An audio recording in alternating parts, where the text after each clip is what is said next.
Yeah. Now I would like to introduce our main chief instructor, Madam Dr. Shubhangi BHAVE. Actually, she needs no introduction. She has been doing 40 years of service in pediatric ophthalmology and strabismus. And she is a GMC Nagpur alumnus. She has published in various national journals. She is recognized as a postgraduate teacher by Nagpur University, president of Nagpur Academy of Ophthalmology 1996 to 1997, president of Vidarbha Ophthalmic Society 2006 to 2007, then scientific committee chairman VOS 2010 to 2013. She is a life member of various ophthalmic societies, the member of scientific committee MOS 2011 to 2013. She is practicing at Drishti Eye Clinic and Squint Center. It's her since 1994. An organizing chairman, MOSCON, and now President SPOSI. Welcome, ma'am, and I think it'll be always a wonderful presentation. I know that. Thank you, Suma, for those kind words. Me and Suma are sharing our topic today. I'll be talking about clinical manifestations and treatment strategies and Duane's retraction syndrome.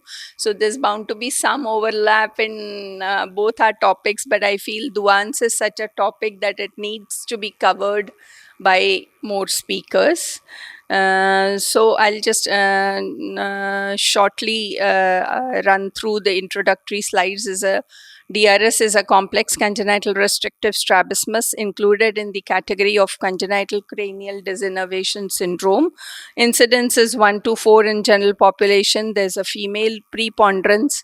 Unilateral is more common, 80% the left eye being affected. It is characterized by variable limitation or absence of abduction, a variable restriction in adduction, retraction of the globe with up and down shoot. We all know that it is due to the innervational anomaly of the LR. It is also innervated by the branches of third nerve. And the clinical scenario mainly depends upon how much normal or abnormal innervation LR receives and at what position of horizontal movement is the abnormal innervation initiated. And EMG also demonstrate different degree of anomalous innervation to LR in adduction and synergistic innervation with MR, SR, and IR.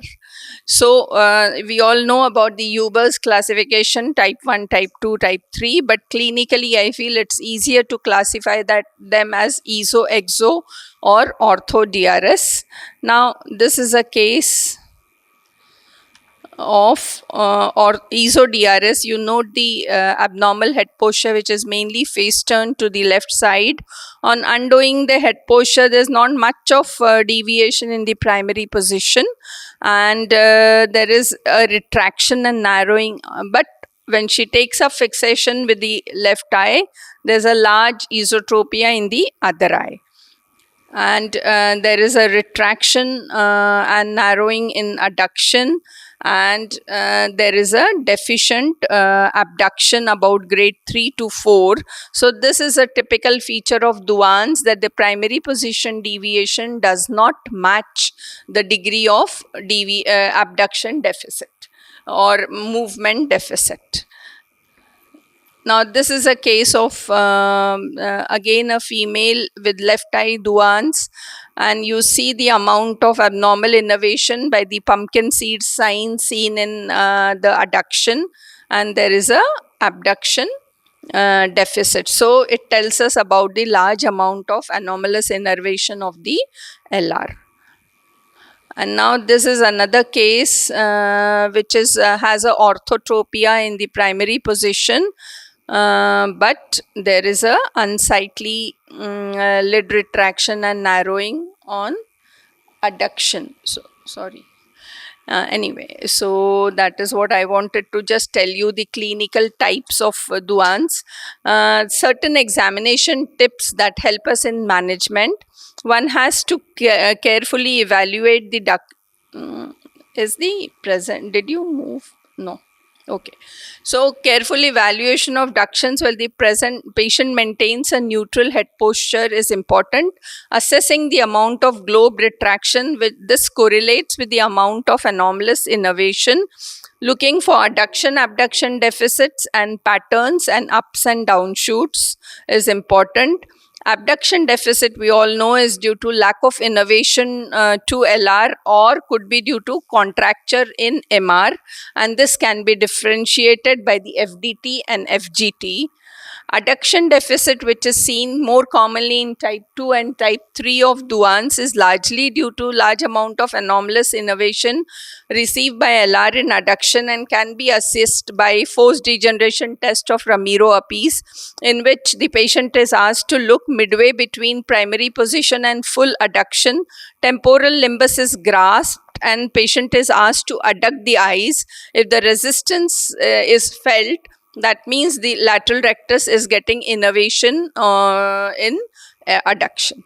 Then we have to measure the angle of deviation. One has to control the fixating eye during alternate cover test, and DRS is associated with numerous ocular and systemic anomalies, hence a thorough ocular and systemic evaluation is needed. Now, coming to the tips in managing ESO DRS. We all know that in ESO, LR has a minimal activity in abduction and has an anomalous action in adduction. So one has to check for MR contracture by doing an FDT. One does a minimal MR recession on the side of DRS, especially if co-contraction is more. Otherwise, it will result in adduction deficit and diplopia in that case. Or if the anomalous innervation is more, even in synergistic divergence. Now, this is a case who presented to us with a left ESO DRS.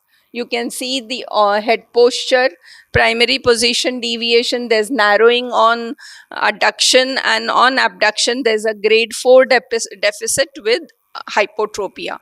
So she was subjected to left eye MR recession of 4 millimeter and inferior rectus transposition to the lateral rectus, and combined with MR recession of 6 millimeters in the right eye, which corrected her head posture nicely.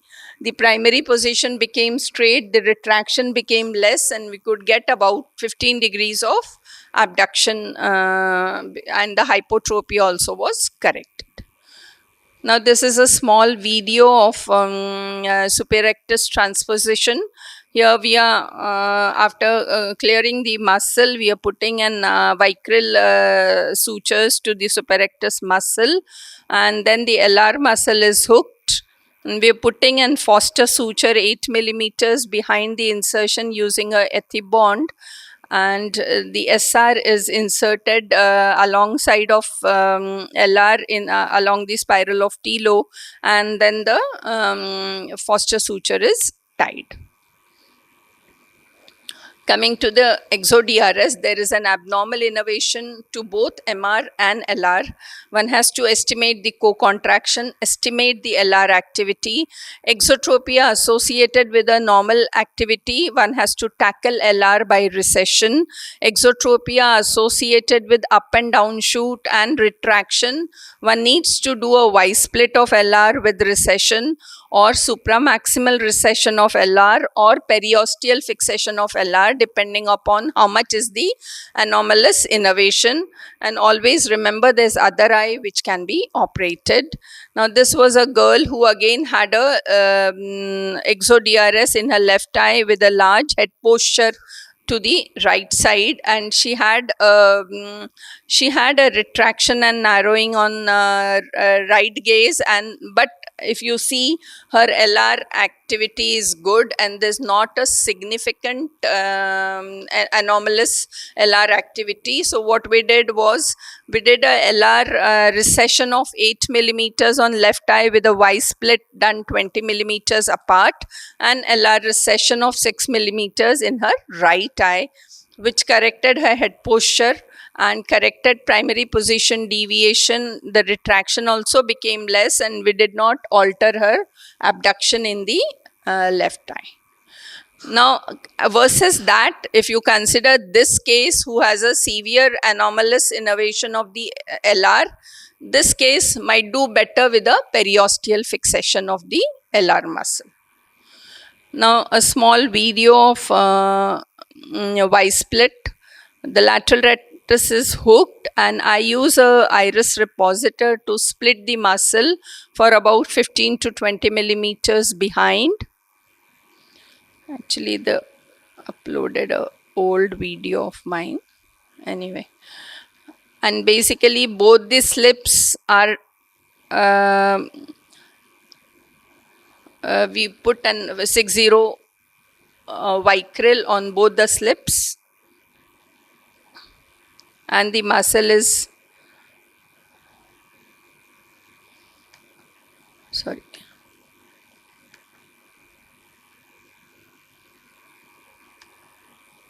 So after putting the sutures,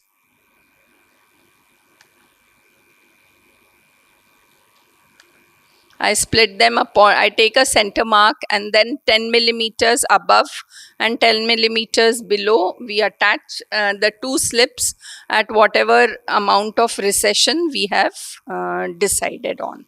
So that is how the Y split stabilizes the eyeball and prevents the slippage of the eyeball in adduction, thus reducing the up and down shoot. Coming to the ortho DRS, just last two slides. The main important is not to disturb the primary position parallelism. If there is significant retraction on adduction, then one needs to operate. We can do differential recession of both LR and MR, preferably one muscle on adjustable. If there's an up and down shoot significant, then Y split of LR with MR recession on adjustable. So this is the case which I had shown previous of ortho DRS. We did a differential recession of MR and LR with MR on adjustable. So the primary position ortho was not disturbed. There was a reduction in narrowing and a retraction of palpebral aperture. So take home points are DRS requires a tailored treatment in each case. Thinking cap needs to be put before deciding surgery in each case. Avoid resection of muscles in DRS. Small MR recession on the side of DRS is advisable, and proper patient counseling is the key to a satisfied person. Thank you.